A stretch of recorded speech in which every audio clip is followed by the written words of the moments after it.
Dito sa Las Piñas National High School, libo-libong estudyante at guro ang nagtitipon araw-araw para matuto at maisakatuparan ang pangarap.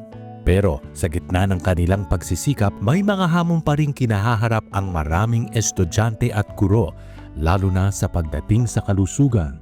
Ang isa sa mga rason, very common, is yung sipon, ubo, isa pa yung panalabo ng mata. Doon sa pagliban sa klase, maraming factor siya. Unang-una, kung lalo na pag emotionally distressed, nabubuli sila, may mga ganun. Pero sa mga sakit, usually talaga itong mga sipon, ubo, trangkaso, mga ganun. Bilang pagtugon sa kanilang pangangailangan, ang Members Church of God International ay nagkaisa upang makapag-abot ng tulong medikal sa mga guro at estudyante ng paaralan.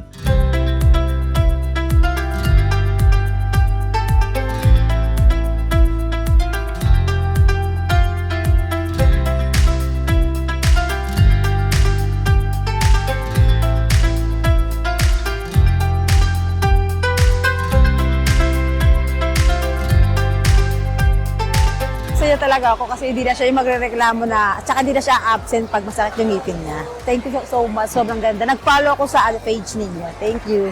Malaki pong tulong para sa amin kasi wala kaming kakayahan na magpa-check up sa mga pribadong hospital. Kasi marami siyang allergy, marami siyang dinadaing sa katawan.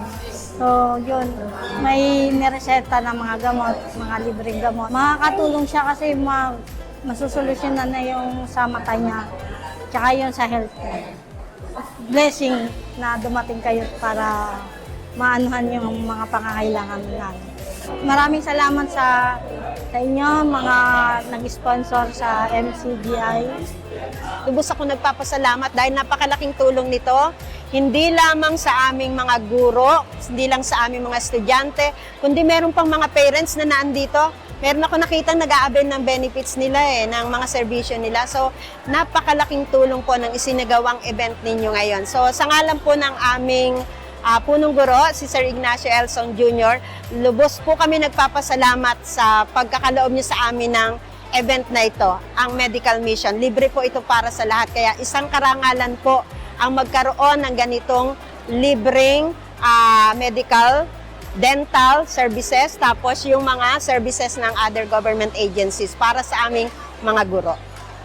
Sa bumubuo po ng MCGI, sana po ay hindi ito yung una at huling makakapartner namin po ang inyong grupo para sa gagawin naming mga bayanihan, lalong-lalo na po ngayong darating na school year 2026, 2027, meron po ulit kaming Brigada Eskwela. Sana po ay makataya po ulit namin kayo para sa pagbibigay serbisyo sa ating mga estudyante at syempre po sa improvement ng paaralan.